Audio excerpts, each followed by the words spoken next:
In 1977, a young couple from Manchester, England, were in the prime of their lives. 25-year-old Chris Farmer was a Manchester grammar school boy who had just finished medical school, whilst his 24-year-old girlfriend, Peter Frampton, was a Whalley Range High School girl who had just qualified as a lawyer. The young couple had first met at 14 years old and had become childhood sweethearts.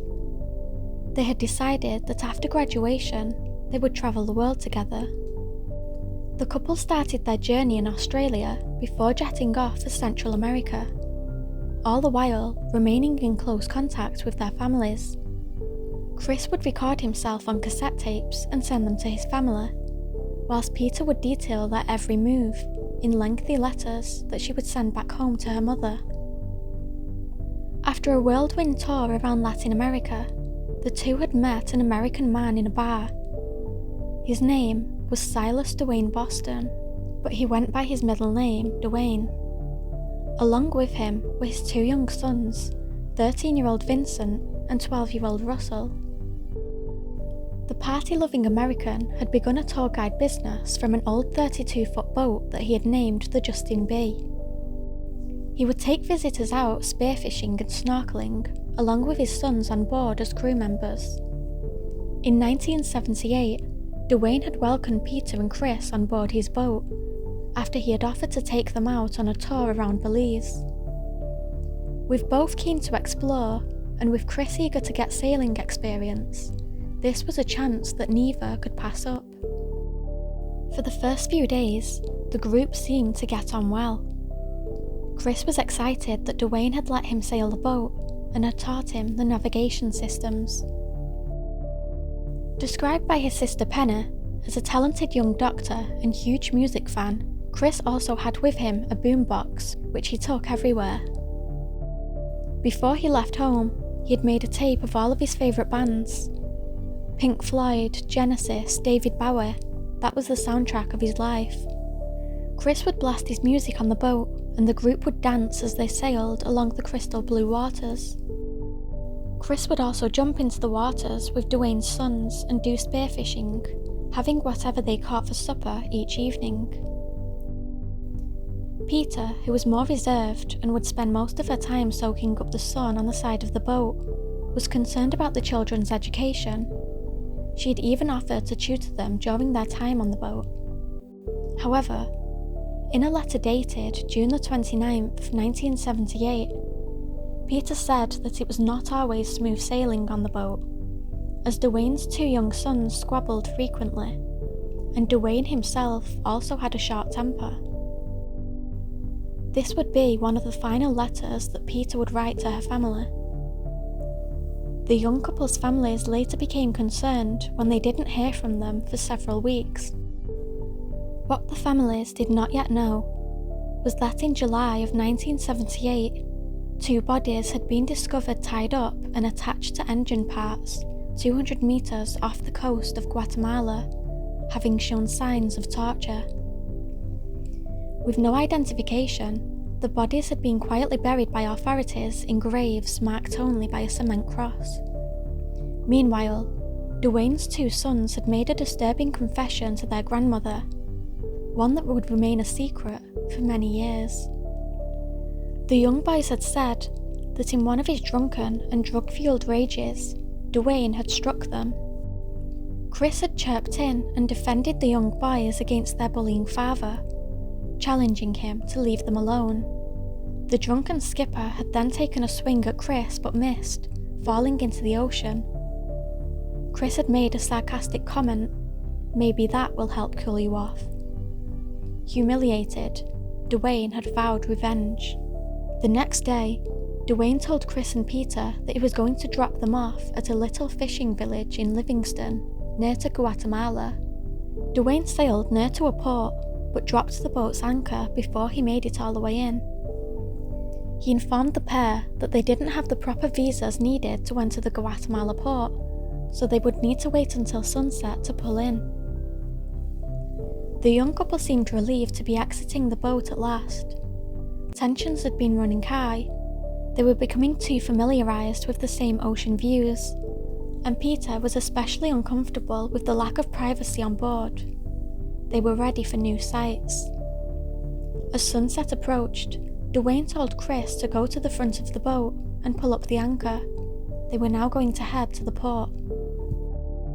Vince recalled that as Chris made his way to the front of the boat, Dwayne had walked up behind him with a black billy club and began to beat Chris so hard with the club that it broke in two. He also stated that he had heard Chris's skull cracking from the impact of the vicious blows. Dwayne's two sons watched on in horror, helpless and shaking with terror. Vince said that he wanted to help but couldn't because he was so small. Also, he was in fear that his father would harm him too if he tried to intervene. Dwayne then pulled out a fillet knife and stabbed Chris in the chest. Despite the trauma that he endured, Chris was still alive at this point. Hearing the commotion, Peter popped her head out from below deck, but Dwayne threatened to shoot her with a spear gun if she didn't stay where she was. Dwayne then grabbed a rope and tied Chris up. Dwayne then moved below deck where Peter had been writing letters. Vince recalled that his father had been below deck with the young woman for over an hour. When he came back up on deck, he ordered Vince to stand guard over Peter, who was now naked and tied up. Vince remembered that she was extremely angry and told him, "You're going to burn in hell." He said, "When she told me I was going to burn in hell, I think she realised it was pretty much over. I think she knew what her fate was at that point. She wasn't crying or whimpering, she was strong and angry." There was nothing to say. It was like watching a horror movie unfold. We couldn't have talked him out of it at that point. There was nothing to say. What could we have said? The next morning, on the 4th of July, 1978, with both Chris and Peter hogtied, but still alive, Dwayne cruelly told the couple that he was going to tie them to a tree on a nearby island and sail away. Vince now believes that his father only told the couple this so they would remain calm. Dwayne placed bags over the heads of his two hostages, telling them that he didn't want them to know where they were. Dwayne then went below deck and grabbed one of the iron gears before placing it on deck next to the couple. He began to tie the ropes that were around Chris and Peter to the gear, telling them, "Okay, I'm gonna let you go now, we're right near the shore." This was not true. In fact, they were in the middle of the ocean, surrounded by deep, dark, and unforgiving waters. Throwing the gear into the ocean, Dwayne then rolled Chris off the boat. Vince and Russell watched on in horror as Chris was yanked down by the weight, disappearing into the blackness. At this point, Peter was screaming, asking what was happening, her vision blocked by the plastic bag placed over her head. She began to call out to Chris, asking if he was okay. She received no reply. Dwayne then picked up Peter and threw her over the side of the boat into the water, watching as she too sank. Minutes later, he coldly looked at his watch and remarked to his terrified young sons, "They're dead now." He then followed up by telling Vincent and Russell, "If you snitch, you die." He told us that snitches were the worst thing a man could be, and that if we ever said anything to anyone about what we'd seen, or if the authorities ever found out, we'd be next, Vince said. Despite his father's threats, Vince decided to confide in his grandmother in August of 1978 about what he had witnessed. After hearing the story of how her son had murdered two British travellers, Vince, however, was told to keep quiet. His grandmother told him that if he spoke out against his father, he would never see him again. His grandmother, after all, had already been very open to Vince and Russell since they were younger about a shocking family secret, and the real reason why Dwayne had moved from Sacramento, California to Belize with his sons.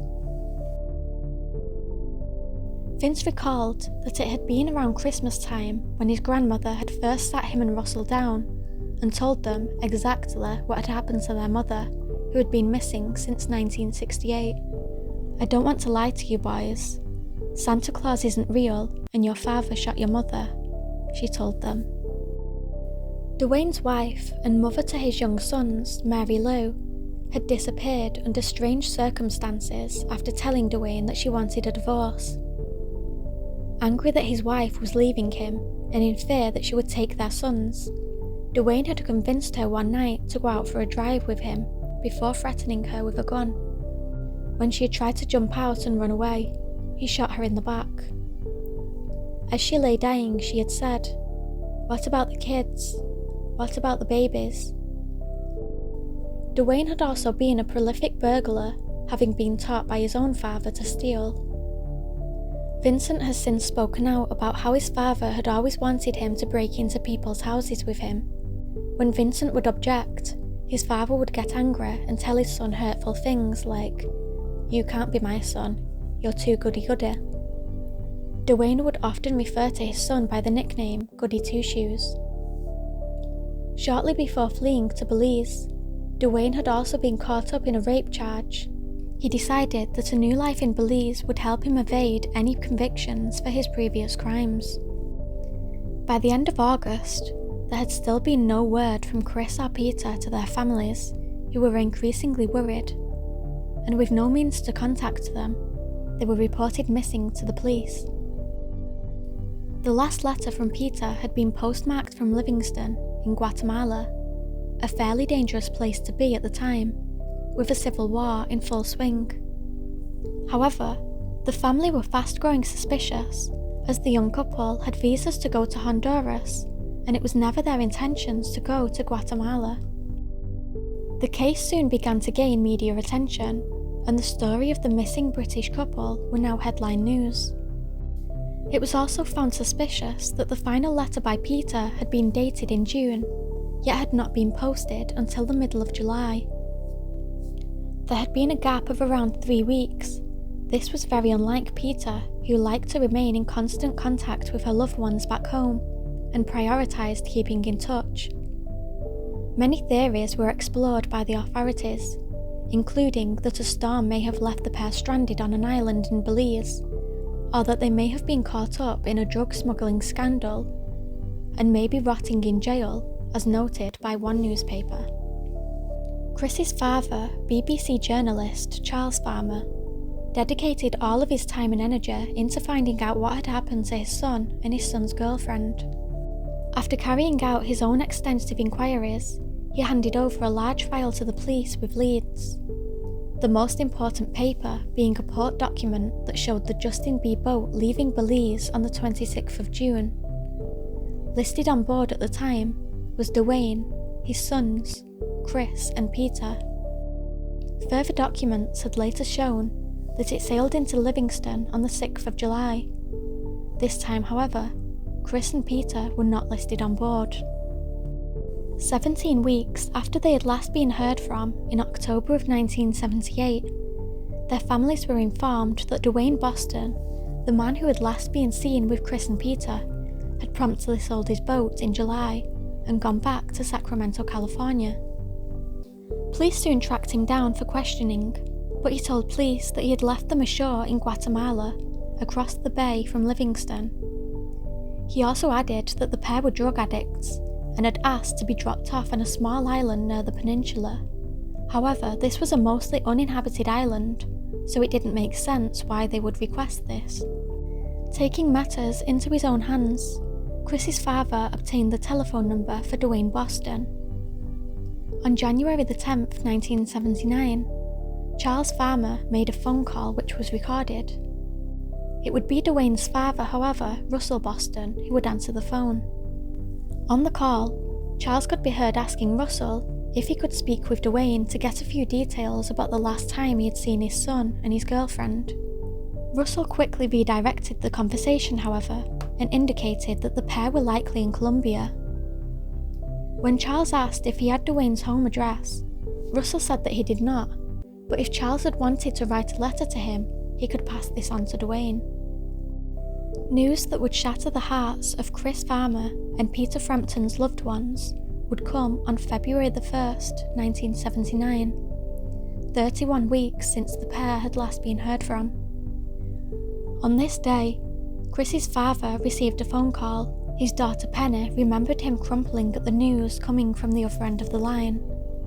On July 8th of the previous year, just 8 days after the pair went missing, 2 brutalised bodies had been found by fishermen floating 200 metres off of the peninsula and had been buried unidentified. These bodies were soon confirmed to be the bodies of Chris and Peter. With the worst now confirmed, the families turned their attention to the American sailor that they had last been seen with. They pleaded with authorities to interview the 2 young sons of Duane, but they did not. By the end of the 1970s, Duane Boston disappeared. He'd gone on the run. He would not be heard from again until he came back onto the radar in February of 1981 in California. This time he had been arrested for the abduction of his 4-year-old child, a child that had not been on the boat. Whilst in custody, the detectives in California received word that Duane was a suspect in Chris and Peter's case, and the police force in Manchester had been trying to locate him. Whilst being questioned about the abduction of his child, detectives also took the opportunity to question him about Chris and Peter. During this interview, he said that he had met the pair in a hotel in Belize and offered to take them on his boat, but soon realised that they were deadbeats. He said that Peter spent all of her time drinking alcohol, and Chris would inject drugs with a needle. He then said a boat came along with natives of the island, and the couple had got onto this boat instead.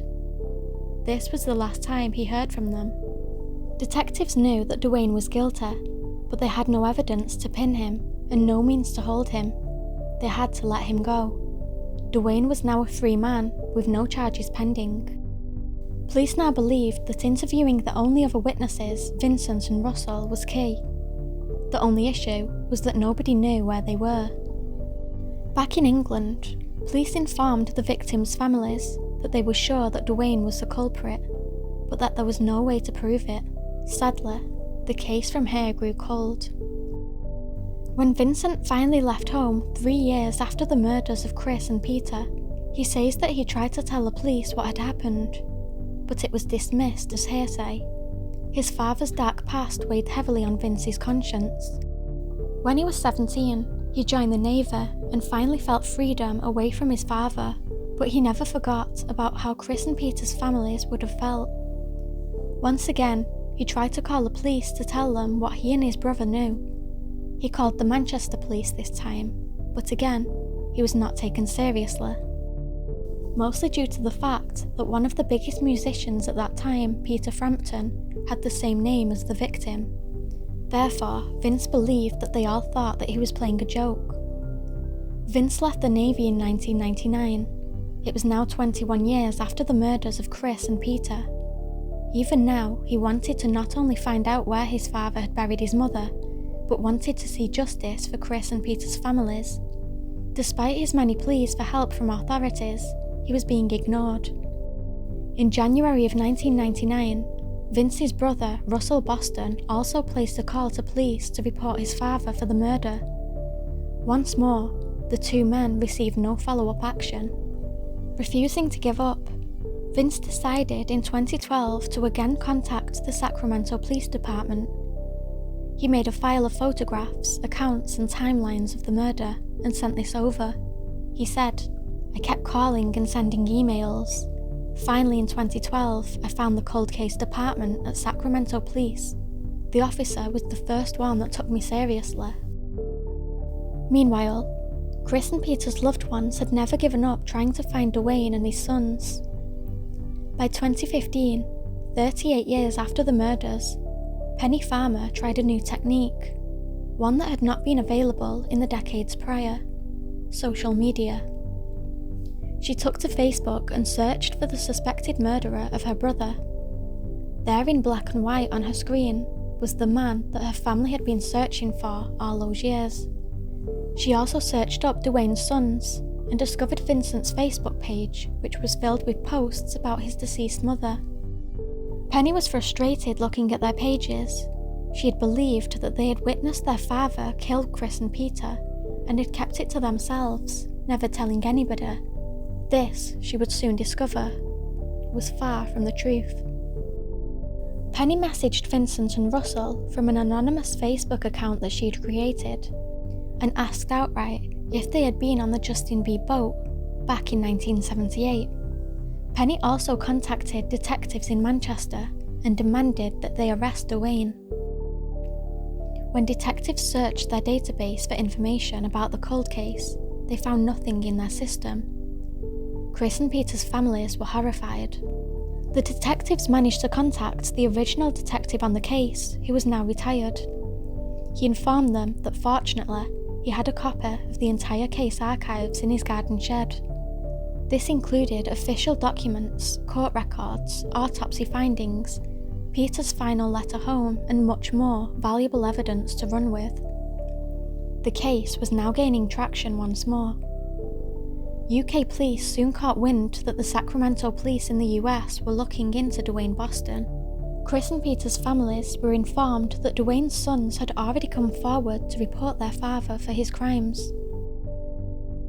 During the investigation, Duane Boston had reached out to Vincent on Facebook after having had no contact for years. Vincent believed that his father had known he had gone to the police and wanted to get revenge.